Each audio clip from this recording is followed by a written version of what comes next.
السلام عليكم. طبعا الحالة رقم 7 في بقى 6 قبلها 6 حالات، ابقوا تابعوا. والله انا مش عارفة، ممكن الخبط الدنيا. صاحب التبرع قلب قلب قلب قلب قلب الاول. الحاجات دي جايه لك بفضل الله وكرمه. تمام.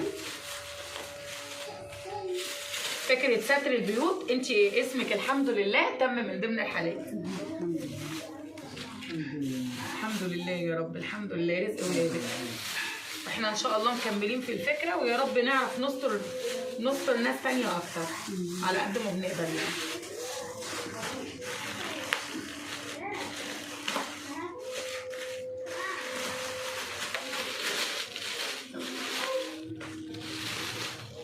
الحاجات اهي. صاحب التبرع جزاك الله خير الجزاء. ربنا يا رب يجعل عملك الطيب كله في ميزان حسناتك. الحاجات دي كلها احنا شغالين على 10 اسر، وكان في قبلها كذا اسره سترنا البيت بتاعها فتره طويله.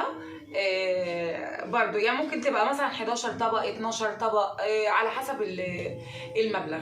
فال 11 طبق جميل في البيت، جميل بيستر شويه وبيبقوا الناس مطمنه والله. فصاحب التبرع جزاك الله خير الجزاء، وان شاء الله مكملين، وهنطلع من هنا دلوقتي على الحالات الثانيه. السلام عليكم. يلا غني يا عبد الحليم. ما اعرفش اغني. مش انت كنت بتغني؟ لا ماشي خلاص، هنعديها المره دي. السلام عليكم. طبعا قلب المتين لصاحب التبرع جزاك الله خير الجزاء. انا مش فاكره الحلقه رقم كام بقى، بس احنا زي ما اتفقنا الفيديو ده 10 حالات ما شاء الله. فكره ستر البيوت ما شاء الله. فكره ستر البيوت على قد ما بنقدر لمده الاكل طبعا. يعني ممكن 10 طبق 11 طبق على حسب كل حاجه. هم هيبقوا يشيلوا. تمام. بصي الحاجه طازه والله، ما لحقتش اجمدها.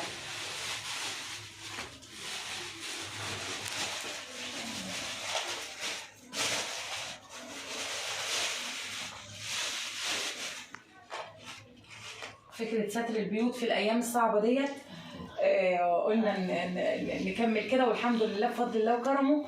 هي واقع عليهم الناس دي من الناس الجميله، الناس اللي فعلا تستاهل قلب، الناس الجميله العفيفه النقيه اللي انا بحبهم. صاحب التبرع جزاك الله خير الجزاء، وربنا يا رب يجعل عملك الطيب كله في ميزان حسناتك. السلام عليكم.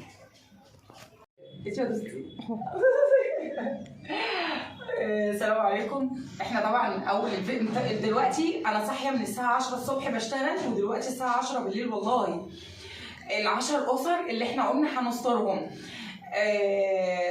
انا ما بقولش اسامي حاله، ولا هي اصلا بتتكلم، هم اللي بيصوروني على فكره. كل الحالات هي اللي كانت بتصورني، ولا بقول اسم ولا بقول اي حاجه تخص الحاله، ولا هيتكلموا حفاظا لماء الوجه.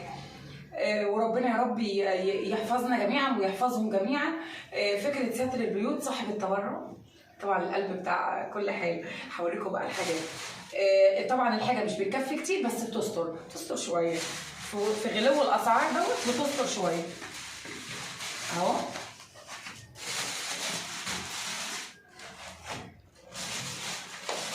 بسم الله.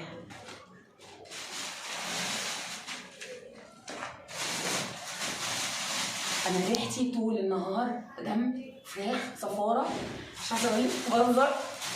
ما كنتش راضيه اسلم عليكي والله.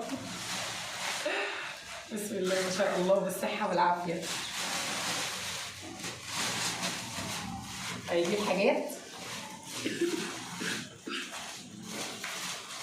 الحاجات، فكره ستر البيوت.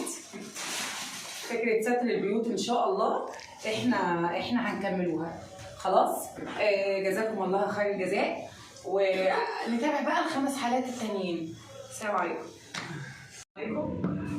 الحمد لله الحمد لله يا رب. انا بقالي يومين بلف بقى ال10 حالات على ستر البيوت. الاخت النهارده اخر لا رقم 9. هفضل لي حاله وارتاح يعني بجد. هم 3 ايام شغل طحن الجو. وريحتي بقى ريحتي فظيعه فظيعه فظيعه، كلها دم وفراخ وزفاره وحاجه فظيعه. تعالى حزومي تعالى. تعالى. صاحب التبرع طبعا قلب في 9 قلبات انا عارفه. 9 قلبات في الفيديو. 9 قلبات مش قلوب.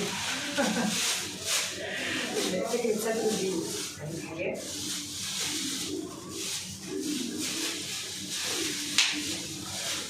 الحاجة تنضف. خلي بالك بقى ايه، عايزة تتغلف تاني عشان لسه جاية النهارده.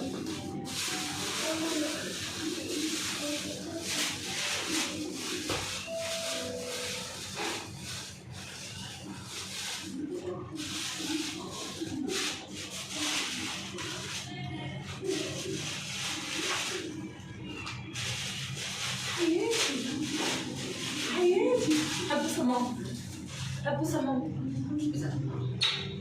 قلب ماما، قلب ماما.